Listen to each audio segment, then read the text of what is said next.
mes enfants. Bonjour à tous. On est le 3 août. Je suis en train de tester le masque Peel-Off aux alginates marins hydratants et adoucissants de chez Aromazone. Il coûte 1 € et des bananes. 1,95 je crois. Et si on en achète plus de 3, on a 10% de réduction. Et j'ai acheté ça. Et c'est pas noir à la base. C'est blanc. Mais ils vous disent... Est-ce que je peux les poser les lunettes? Ah, je les laverai. Ils vous disent les ingrédients issus de l'agriculture biologique, 100% du total et d'origine naturelle. Donc en gros, c'est des algues qui sont ramassées au large de la Bretagne, séchées et mises en poudre. Et c'est une poudre qui est super fine. Certifiée Ecocerf, tout le tralala. Enfin, tout du bon, quoi. Donc, c'est ce qui m'a attiré dans la chose. C'est un petit sac en papier, donc déjà pas de plastique, c'est bien. Dedans, il y a 15 grammes. Alors, moi, j'ai pesé. Moi, j'ai pas un gros visage, mais bon, je trouve quand même que ça fait beaucoup. 15 grammes avec 40 à mélanger avec 45 ml d'eau. Donc, déjà, moi, ce que j'ai fait, astuce numéro 1, j'ai pris que 7,5 grammes. La moitié. J'ai pesé sur ma petite balance. J'ai mis cette poudre dans un petit contenant. J'ai pris charbon noir actif. Parce qu'on peut rajouter des actifs dedans. Donc si vous allez sur le site et vous recherchez ce produit, vous avez la liste conseil ou la liste je sais plus quoi. Et il vous donne tout un tas d'actifs qu'on peut rajouter dedans avec les dosages appropriés pour... Ah ouais, ça me fait penser que le dosage approprié, moi, je l'ai pas pris bon. Parce que dans la liste, il y avait charbon actif pour faire un masque purifiant. La peau, avec le soleil, elle s'épaissit. C'est là qu'on a tendance à faire un petit peu de boutons, de points noirs, de choses comme ça.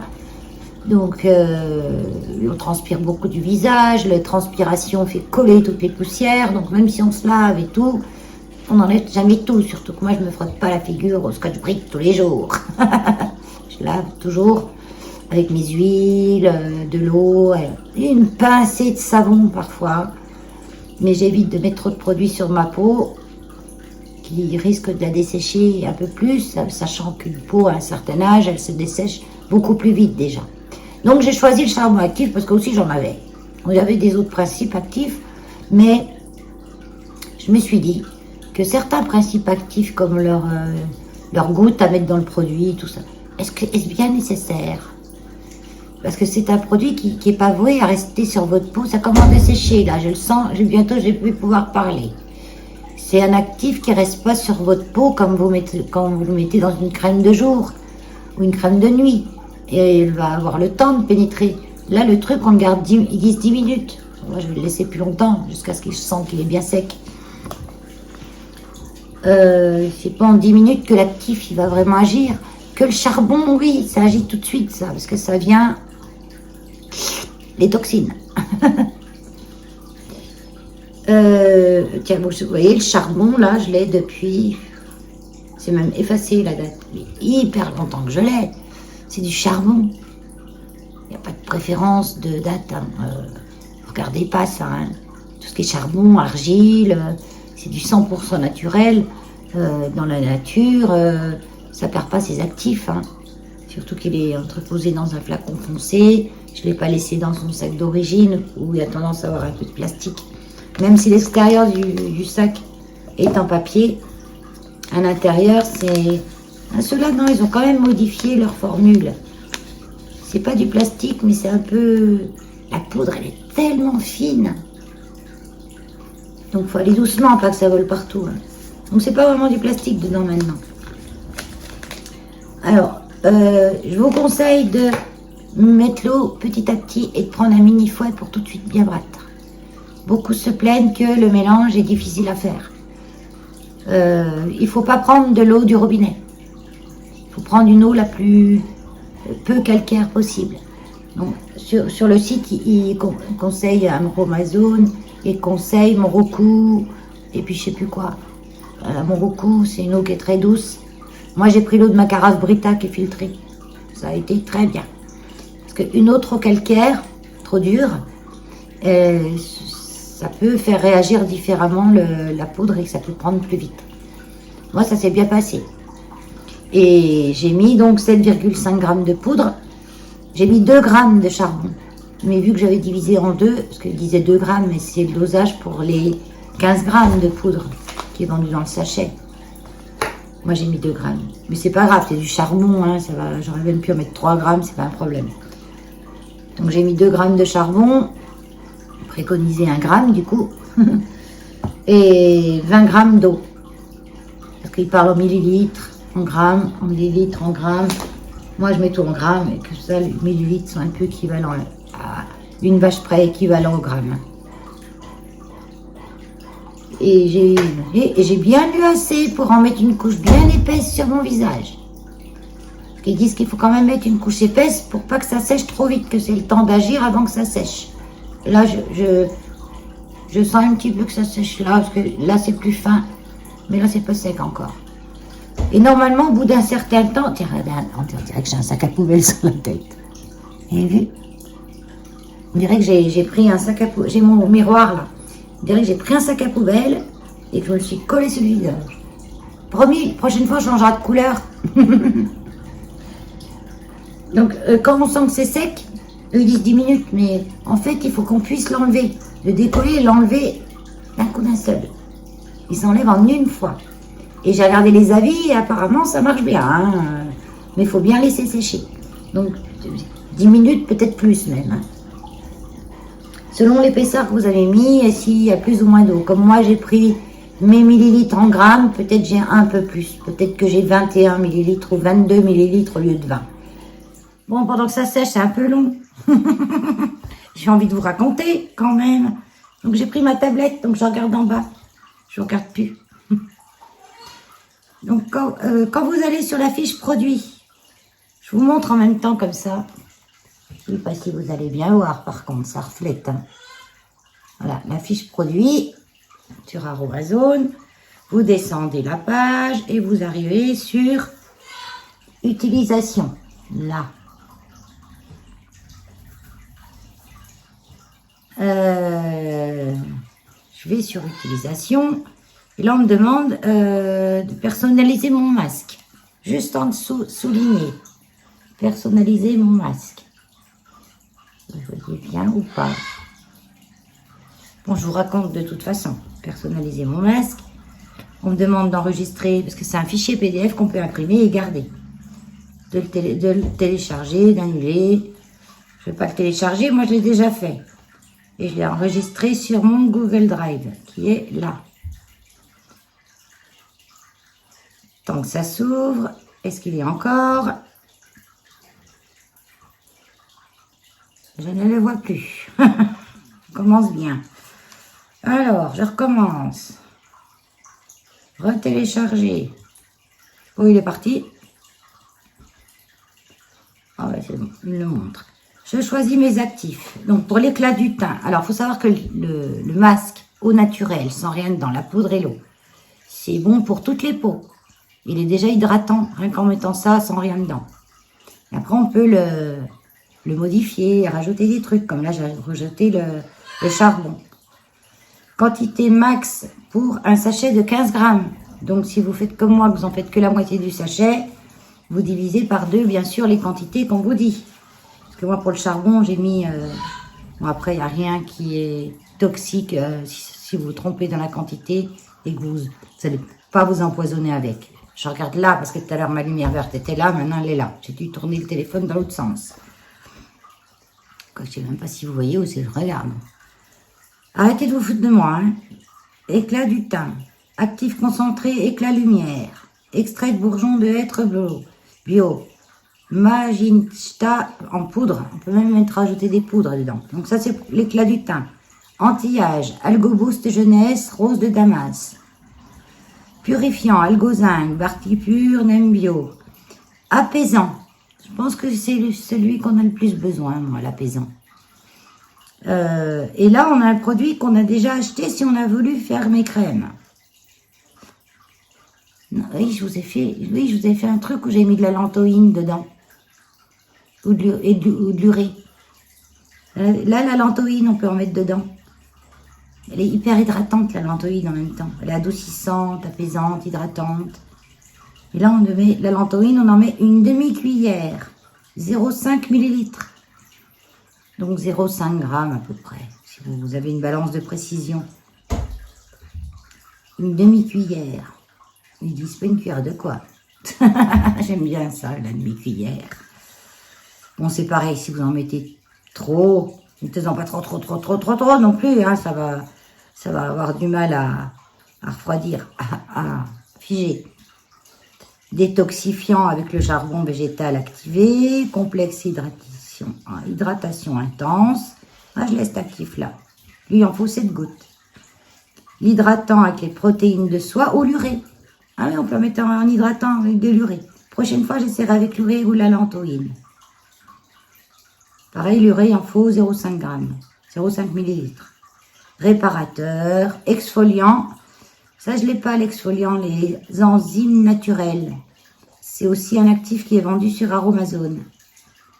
C'est des petites enzymes qui vont venir manger les peaux mortes, les machins.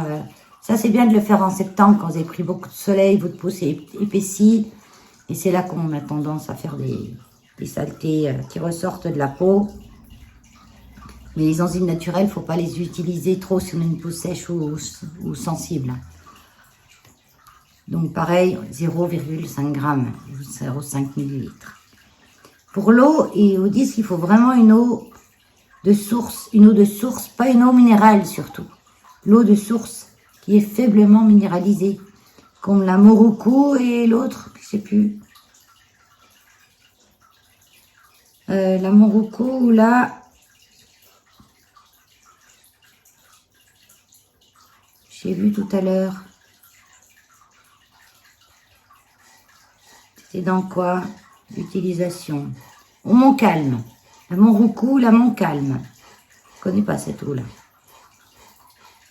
Est-ce que là, ça commence à sécher?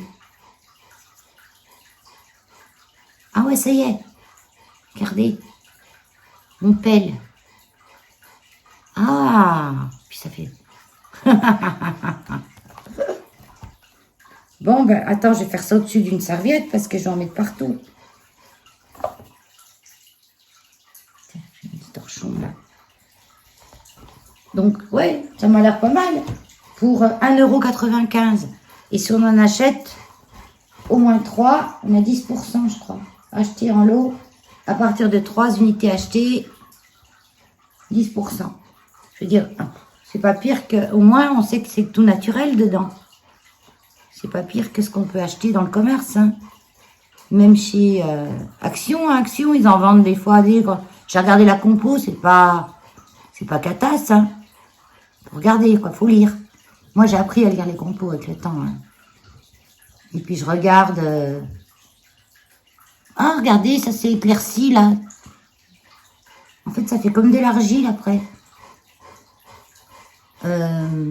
J'ai appris à regarder les compos et à regarder à quoi correspondaient les noms bizarroïdes qui vous disent dedans. Et parfois, il y a des choses, c'est issu du pétrole, quoi. Au prix du pétrole, quand même. Ouais, si on attend trop, en fait, vous voyez, si c'est trop fin et qu'on attend trop, ça fait comme de l'argile. On a moins l'effet peel-off. Et je rigole parce que mon stockage était plein de mon téléphone, donc j'ai dû vider des vidéos, enfin supprimer des vidéos que j'avais déjà envoyées dans mon ordinateur.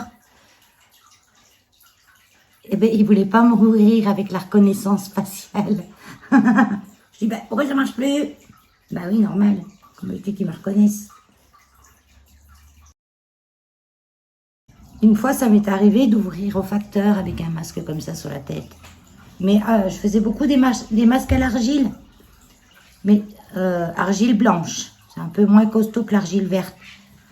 Mais il ne faut vraiment pas les laisser longtemps, les masques à l'argile. Parce que ça dessèche, je trouve. Même si je mets de l'huile ou des choses comme ça dedans, Ça dessèche quand même pas mal la peau. Vous voyez, mon bout du nez, il est tout... Ça part pas. Ça a séché.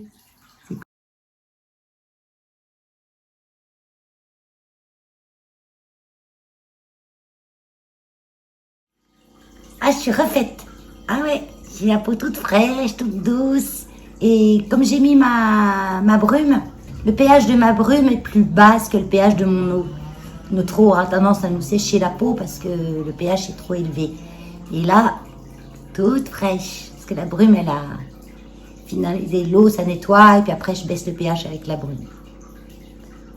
Il sent bon en plus. Ça vous sentez pas, hein. Donc oui, bien pas mal. Pour le prix, je recommande. Parce que ce qu'il y a de bien, c'est qu'on peut le customiser et le faire à nos envies. Donc je vais en recommander. Faut que j'aille voir parce que j'ai reparti une petite commande Aromazone. J'ai des petites choses à racheter. Notamment des bandelettes de pH justement. Que j'aime bien tester les pH de mes produits. C'est comme je vous ai déjà dit, quand on arrive une peau mature, on a un pH naturellement plus bas que... On n'a pas un pH à 7, quoi, le neutre. On a un pH plus bas. Il faut respecter ce pH. Pour les cheveux, 5, 4, 5, 5. La peau, 4, pareil, 4, 4, 4, 5 maximum. Sur ce, on se retrouve plus tard. Bonjour à tous, le 4 août, je voudrais vous montrer ma petite haie de volubilis quand elle n'est pas au bout de sa vie. Parce que vous voyez, l'après-midi, elle est au bout de sa vie, c'est tout flagadant, on dirait que c'est tout mort. Alors que non, parce que le matin, là c'est 11h30. Regardez un peu, c'est tout en fleurs. Et dès qu'il fait le soleil dessus, dès que ça taboule, tout le monde se couche. Je viens de déranger les petits oiseaux. Ils sont tous cachés, il y en a sous les panneaux solaires, là, je les vois. Vous n'allez pas les voir, mais moi je les vois. Comme quoi les panneaux solaires, ça aide à la nature. Hein. Parce que ça fait des cachettes pour les oiseaux, entre autres. Ils attendent que je m'en aille pour pouvoir venir picorer. Vous voyez tout ce qu'il y a par terre, là. Enfin, je sais pas si vous allez voir, il y a plein de petites graines. C'est tous les restants que Lola, elle mange pas. Je m'en vais, vous allez pouvoir venir. Puis là, dans l'arbre, dans les arbres, il y en a partout. J'en ai à peu près une trentaine. Hein. Quand j'arrive, c'est une nuée d'oiseaux. Bon, les tournesols, toujours pas de fleurs. Hein. Je sais pas ce qu'ils attendent. Bon, il y a un petit bouton. Je vais avoir une fleur toute rikiki. Ah là, le bouton est un peu plus gros. Ça va peut-être venir. Puis le jardin, j'ai récolté au moins 3 ou 4 poivrons, concombres. J'ai récolté des poivrons un petit peu. Je laissais bien mûrir. Mais là, je vais pouvoir en récolter plus. Ah oui. Ça, c'est poivrons. Là, regardez. Poivrons. Tomates, j'en ai ramassé aussi. Mais je vais en avoir bientôt des autres. J'en ai encore quelques-unes là. Qui viennent. Là-bas. Les cornes, elles ont pas trop mal donné, hein. Celle-ci un peu moins, il y en a un peu, mais par rapport à tout le feuillage, c'est pas des masses quand même. Hein. Les cerises, j'ai ramassé il y a pas longtemps. Il y en a quelques-unes. Le basilic, en veux-tu, en voilà, il y en a partout. Lui, donne bien. J'en ai pas mal taillé. Et puis là, le tournesol là-haut a un gros bouton. Il devrait pas tarder de me faire une fleur. Mais il est monté haut, hein. Ça va être un régal pour les animaux, ça. Concombre. Et puis là, les potimarrons. On en a là. Alors, ce qui m'épate, c'est que j'en ai des jaunes. mais sur le même pied que j'ai un orange. Vous voyez, j'ai un orange là. Ah, avec toutes les feuilles et tout. Enfin, vous voyez l'orange. Et j'en ai des jaunes dessus. Là, j'ai un orange. Là, j'en ai un qui s'est posé dans le pot de fleurs de mon ex-feu camélia. Il s'est posé dessus, je le laisse. Parce que là, j'arrose pas, la terre est... Comme ça, il est au sec. Il est au sec, un peu à hauteur. Mais il est jaune, il est pas orange. C'est bizarre. Pourquoi sur un même pied, j'ai des jaunes et des oranges? Et je crois que c'est tout. Parce que là, j'en ai 1, 2, 3, 4. Ah, c'est pas BZF quand même, hein. C'est bon, j'ai 4 pieds. On fait pas non plus des tonnes par pied. J'en ai un là, mais il est pourri. Tout petit pourri. Le feuillage est encore joli. Ce qui est bien cette année avec cette canicule, on n'a pas de maladie au idiome, rouille ou des choses comme ça.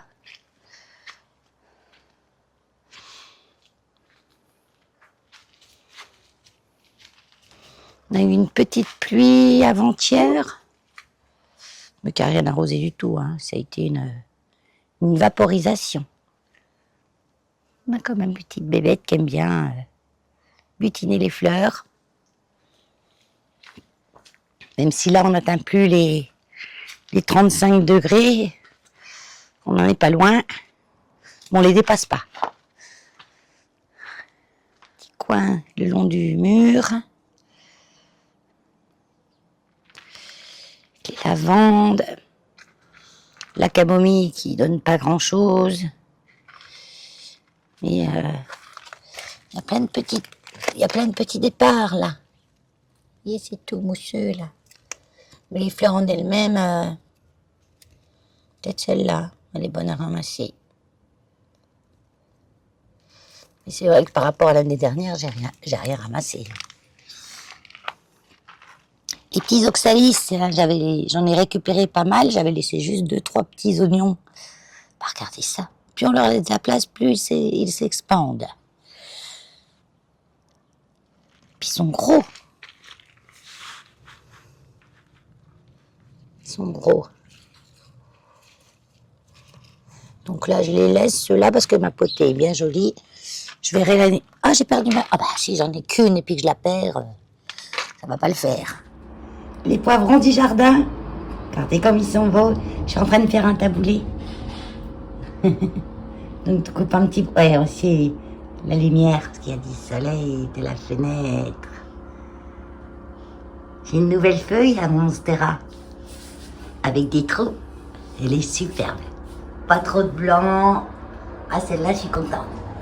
Elle sera aussi grosse que l'avant-dernière qui est là-bas, mais qui a fait du blanc. Qui va brunir. Moi, je passe du taboulé aux plantes, hein, mais bon. Regardez. Elle est belle. Là, j'ai ramassé la menthe, un peu de persil, un peu de basilic et du thym serpolet que je mettrai un petit peu dans le taboulé. Je suis contente, les poivrons, ils ont pas trop de pépins. Ceux-là, cette variété, ils sont quand même assez petits. Et pour des légumes de canicule, c'est pas mal, hein. Et puis les concombres. Là, j'en ai déjà ramassé un. J'en ai mis 2 là-dedans. C'était petit. Parce que demain soir, j'ai du monde qui vient manger, des copines. Donc, elles aiment mon taboulé. Tu nous fais des taboulés à chaque fois, hein. Aujourd'hui, on est le quel jour? 6, 7 peut-être le 7 août. 7 août. Là, c'est 11h. Il y a 24 degrés 5, ça va, on est bien. Et il paraît que ça va monter la semaine prochaine. On verra bien. Moi, comme je vous dis, ça me va. Moi, je voudrais qu'il fasse comme ça toute l'année. Je suis un petit peu entre toutes les activités, là. La cuisine. Là, j'ai un tricot que je vais commencer, Chir quelque chose. Chir. J'ai noté sur un papier. Lily Chir. Et je l'avais commencé avec du mohair de chez Temu. Et une catastrophe. Du mohair tout blanc de chez Blanc. Hein. Et j'ai fait à peu près... j'ai fait le col, j'ai fait toutes les rangs raccourcis. Je commençais les augmentations de raglan et augmentation des manches. Et puis je me suis rendu compte que c'était hyper désagréable. On aurait dit du plastique filé, quoi. Et quand on touche la pelote, elle est douce. Ça va, ça pique pas trop. Pas trop, hein. Ça veut pas dire que ça pique pas. Mais alors tricoter, c'est pire. Donc j'ai tout défait. Et je vais le faire en broche alpaga. Parce que ça, je pensais... C'est drops. Je pensais le mettre dans mon Hera cardigan en doublant avec la fingering que j'avais teinte pour mon Stromboli. Et en fait, non.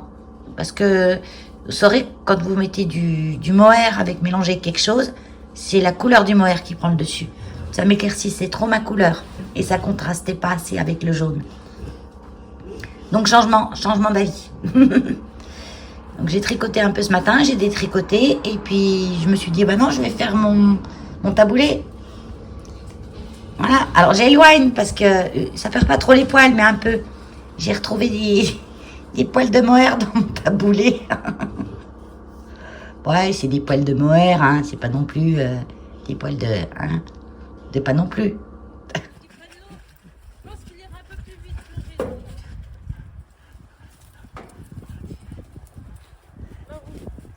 Bonjour à tous. Le samedi 8, ça y est, la semaine est finie. J'ai pas eu le temps de filmer grand chose cette semaine parce que j'étais au travail. J'appelle ça un travail, oui, parce que c'est quelque part où tu dois aller tous les jours. Est-ce que t'es en vie ou pas? Je dis n'importe quoi des fois.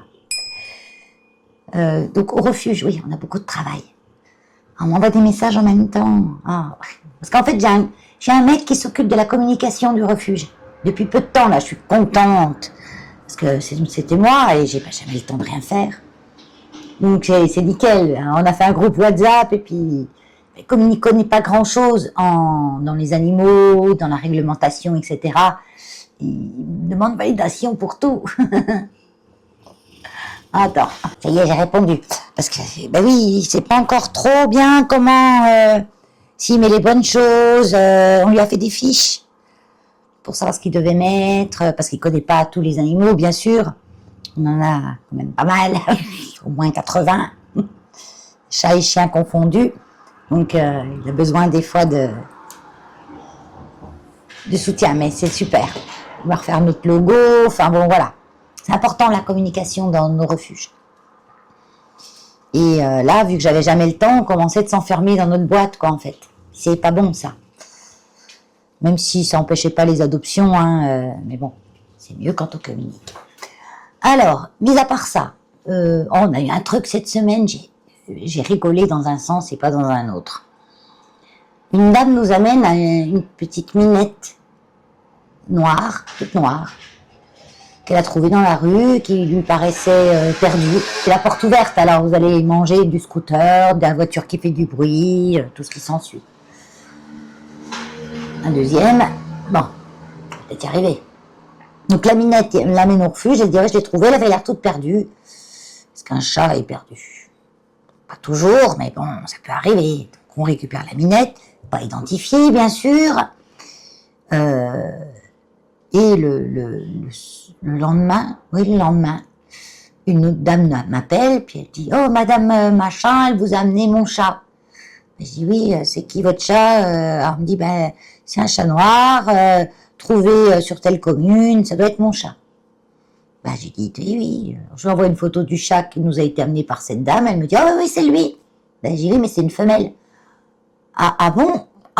Quand je l'ai pris, on m'a dit que c'était un mâle.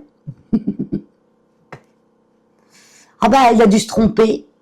Bon. En tout cas, là, c'était une femelle. Donc, je l'emmène chez le vétérinaire pour la faire identifier, parce que bien sûr, on ne rend pas des animaux non identifiés, nous, on respecte la loi. Donc, il pose une puce électronique, et puis la dame, elle revient le soir, et elle règle les frais de fourrière et les frais de puce, d'identification. Elle regarde le chat, oh, ma petite, elle est toute contente, elle repart. Le lendemain, elle me rappelle, et elle me dit, ben, du coup, c'est pas mon chat. Je dis, ben, comment ben, parce que, elle dit, j'ai un chien, et mon chat dormait avec mon chien. Et là, quand mon chien s'approche de ce chat, il le crache, il lui monte les griffes. Mais mon chat, il n'aurait jamais fait ça. Je dis, ben, si vous êtes pas le choix, ramenez-moi la minette du coup. Donc, elle me ramène la minette. Je lui rembourse les frais qu'elle a eu, bien sûr, hein, la pauvre. Même si j'avais aucune obligation de lui rembourser, hein, parce qu'elle a qu'à savoir qui est son chat, puis elle avait qu'à avoir un chat identifié. Hein. Mais bon, j'étais sympa, ça n'avait pas l'air des gens qui avaient beaucoup d'argent, des petits-enfants, donc j'ai remboursé. Et 2 jours après, rebelote, une autre femme nous appelle. « Oh, madame machin, vous amenez un chat noir. Eh ben, c'est celui de ma voisine qui est partie en vacances et c'est son chat. » Ben, je dis, mais comment elle sait? Ben, parce que ça correspond à l'endroit où elle l'a trouvé. Je vais plus avoir de batterie, c'est infernal, ça.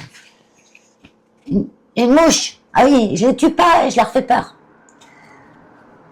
Au pire, je me brancherai après. Et je pense que elle est sûre que c'est le sien. Je dis, c'est un mâle ou une femelle? Elle me dit une femelle. Bon, déjà, on avait un bon point. Elle dit, de toute façon, je le connais, son chat, je la connais, sa minette, je saurais la reconnaître. Bon, ben, j'y vais, venez au refuge.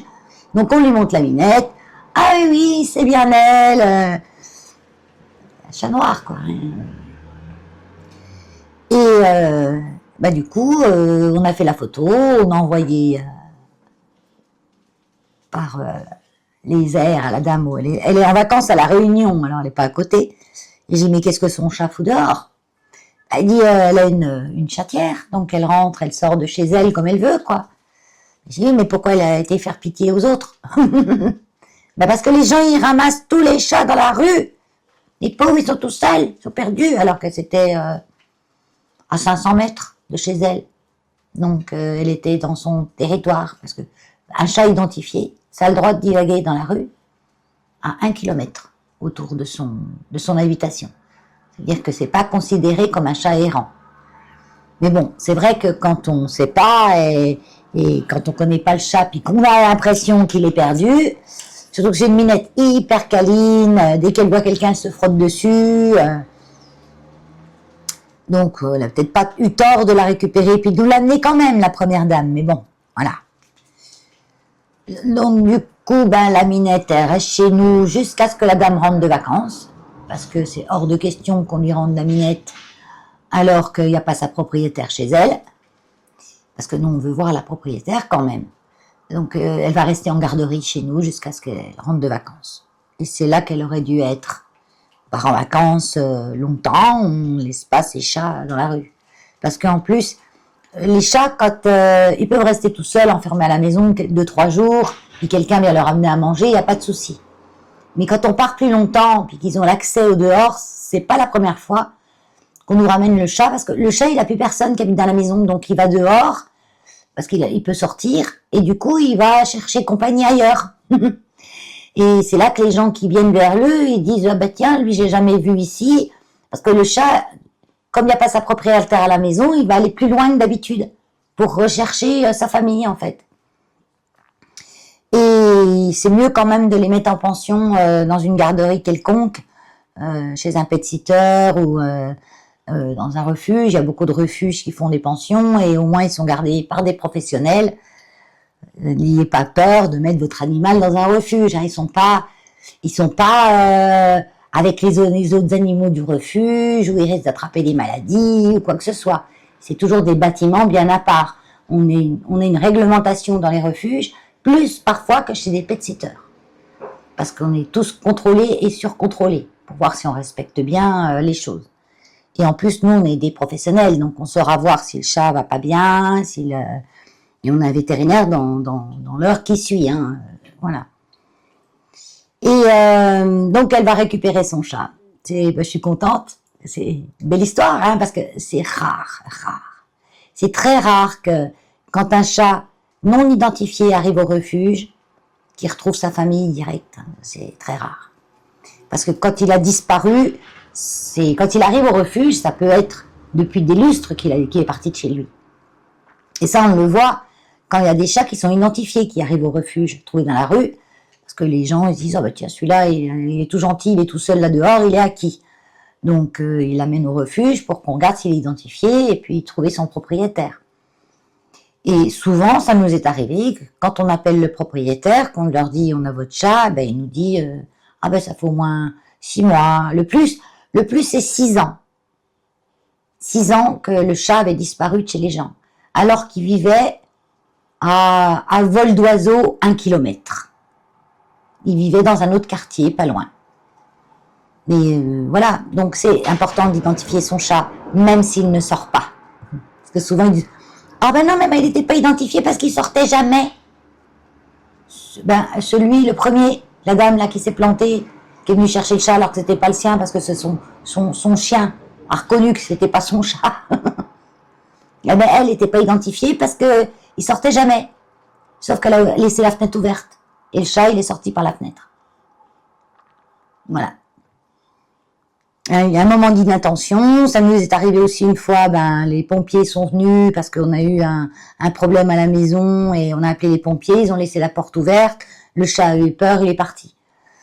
Ben voilà, on n'est pas identifié. Bon, enfin. Faut savoir que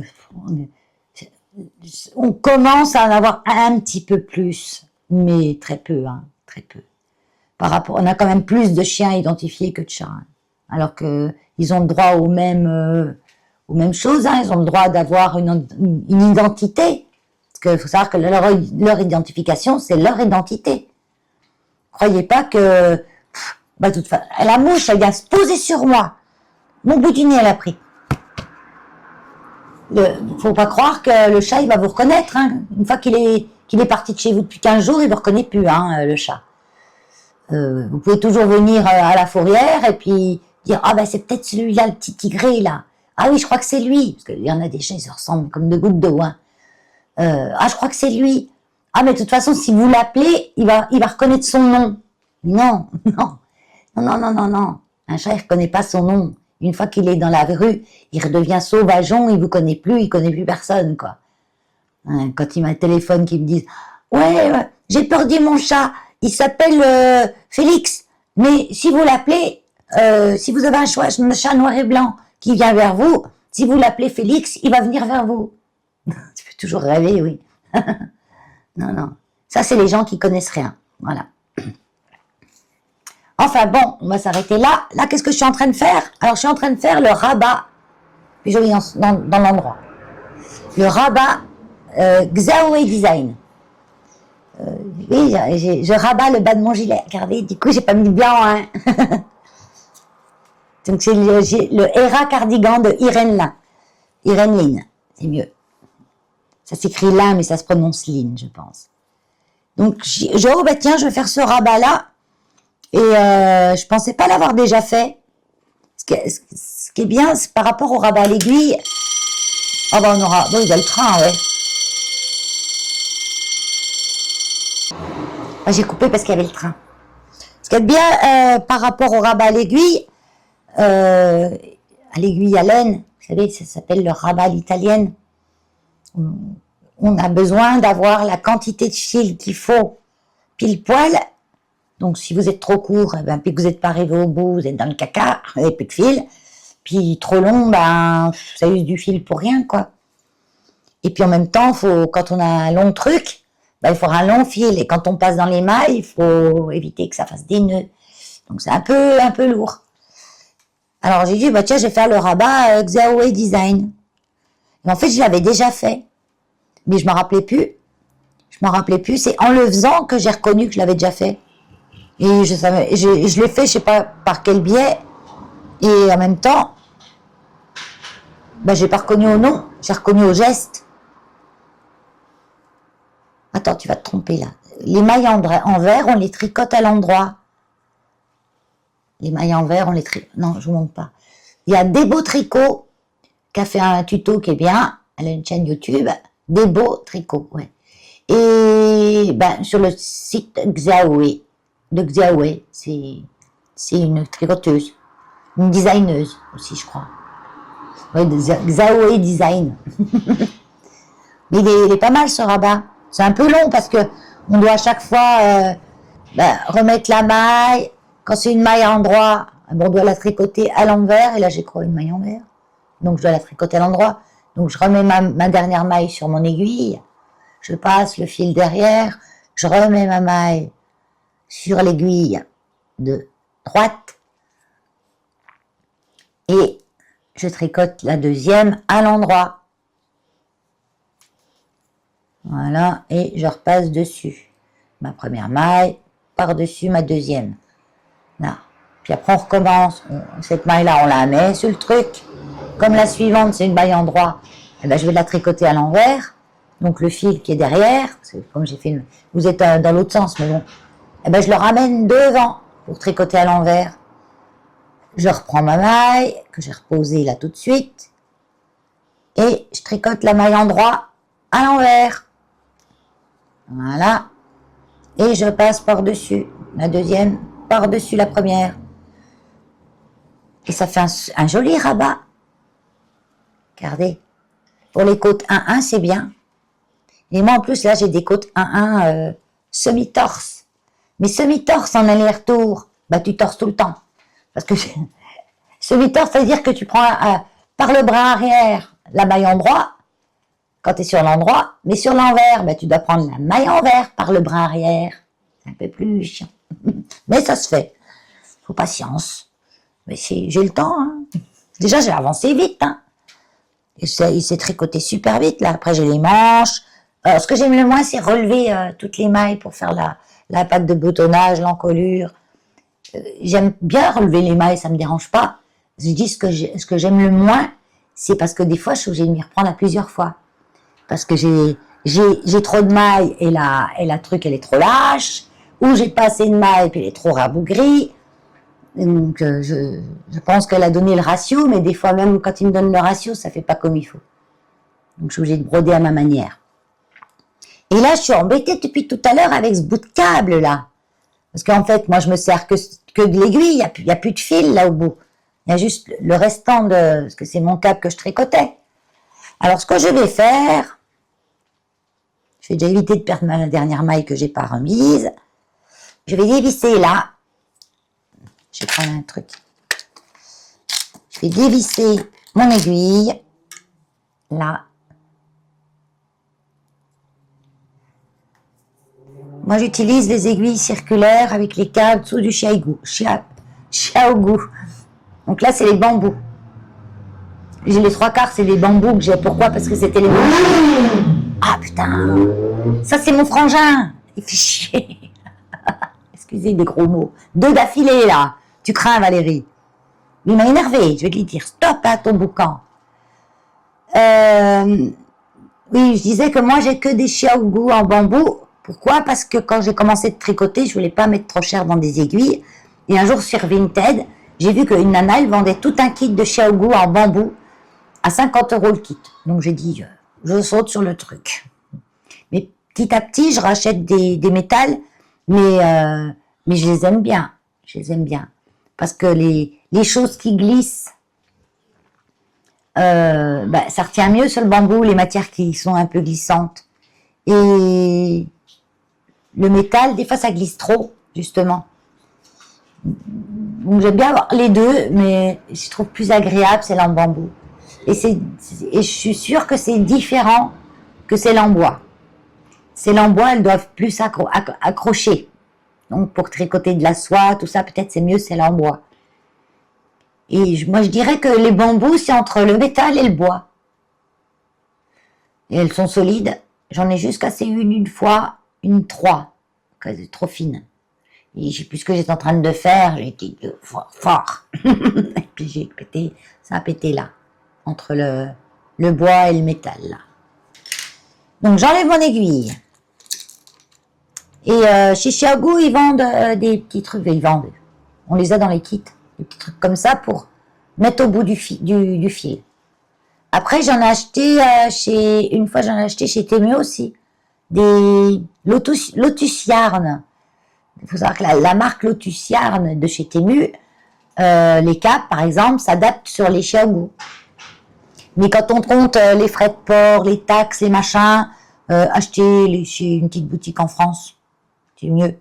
Mais bon, j'en avais acheté une fois pour tester, et avec j'avais eu les petits blocs câbles comme ça.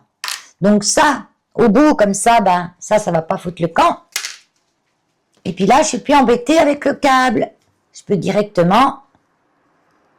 Là, c'est une envers, donc il faut que je passe mon fil devant, je remets le truc, je resserre un petit peu, ça c'est tout agrandi. Je passe mon fil derrière. Enfin, pour moi derrière, pour vous. Voilà. Et je tricote à l'endroit. Non, je remets ma maille sur l'aiguille. Voilà. Et je tricote à l'endroit. Et là, j'ai plus mon fil qui se coince dans mon câble. C'est une bonne idée, ça. Quelle est bonne. Bon, sur ce, je vais vous laisser. Je sais pas trop ce que j'ai dans ce vlog. Pas grand-chose, peut-être bien. Enfin, vous aurez déjà vu, puisque quand je vous parle, c'est à la fin du vlog que je vous fais du blabla. Un petit peu de temps en temps, ça fait pas de mal. C'est quelle heure, là? 6h34. Je vais pas tarder d'aller rentrer Keno. J'ai déjà entendu qu'il m'appelait, là. Parce que lui, il dans les 7h moins 10, max. Et on voit que les jours ont rétréci, parce qu'avant, c'était 7h qu'il m'appelait. Et là, il commence à 7h moins 25, commence à m'appeler une fois de temps en temps. Puis dans 5 minutes, ça va être un peu plus souvent. Et puis après, il va m'appeler maman. Voilà, maman. Parce qu'il a faim. Parce que c'est l'heure de manger. Je ne mets plus à manger dans sa cage. Pourquoi? Parce que Keno, il mange avant d'aller dans sa cage, enfin sa volière de dehors. Il a de l'eau, mais pas de nourriture. Parce qu'avant, je lui mettais, et Keno met beaucoup de choses par terre. Il a des fruits, en plus, des fruits frais. Donc ça attirait les guêpes. Et ça attirait les nuisibles, les petits ratous, qui venaient bricoler, manger ce qui traînait, ce qu'il envoyait à droite à gauche. Donc du coup, il mange avant d'aller dans sa cage, à midi, et il mange le soir, vers les 7h. Ouais, là il gueule pas trop, là. Sinon, là, il annonce un petit... Là, il y a 28 degrés, mais c'est lourd quand même aujourd'hui. En fait, le soleil, il chauffe à mort, c'est dingue. Alors, est-ce qu'il sait qu'il va se prendre la lune? Parce qu'on va avoir une éclipse de soleil le 12. Hulk! On va avoir une éclipse de soleil le 12-8, sur le coup des 6h et quelques. Moi, j'étais sur un site spécial pour voir à quelle heure c'était. On va pas trop la voir. Nous, on n'aura qu'à 93%, parce qu'il faut être bien dans l'axe, en fait. Et selon où tu es sur Terre, tu la vois. Et nous, c'est ce qui est exceptionnel, parce que des éclipses de lune devant le soleil, il y en a tout le temps. Tous les ans, il y en a une. Sauf que nous, on n'est jamais placé sur la Terre, à l'endroit pile poil pour la voir. Et là, cette année, on l'est. Alors, ceux qui ont la plus de chance, c'est ceux qui vont être vers l'Espagne, peut-être les Pyrénées, tout ça, ils verront mieux aussi. Nous, on ne verra pas l'éclipse totale, on aura pas mal quand même, j'ai vu, parce qu'on trouve des sites où ils vous disent par rapport où vous serez, combien vous verrez. Et moi, j'ai vu 93%. On verra, mais j'ai des doutes. J'ai des doutes, mais enfin bon, on verra bien. On verra bien ou pas. Donc c'est la lune qui va se mettre devant le soleil. Vous avez le soleil qui lui reste tout le temps au même endroit, il tourne sur lui-même un petit peu, mais il reste toujours au même endroit. La lune qui tourne autour de nous, et puis nous qu'on tourne autour du soleil.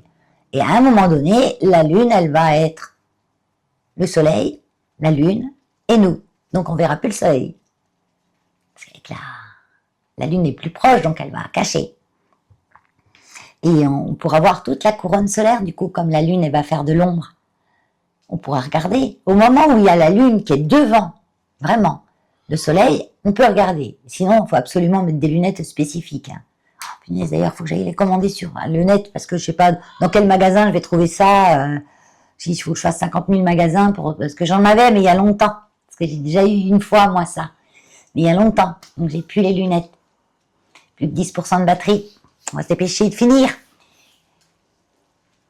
Donc ça, c'est le 12 août. Et je me dis, c'est peut-être pour ça que le soleil, il chauffe un max. Parce qu'il se voit la lune qui se rapproche, elle dit, putain, celle-là, elle va me planquer. Donc, faut que je montre que je suis là bien comme il faut avant. Ouais, vous savez que moi, j'aime la chaleur. Ouais. J'ai pas hâte de l'automne, j'ai pas hâte de l'hiver. Désolée de vous décevoir. Et ce que je dis souvent, ben moi j'aime le chaud autant que toi t'aimes le froid. Moi, à moins de 24 degrés, j'ai froid. Hier soir, c'est descendu à 22, j'avais les chaussettes et le châle. Et oui.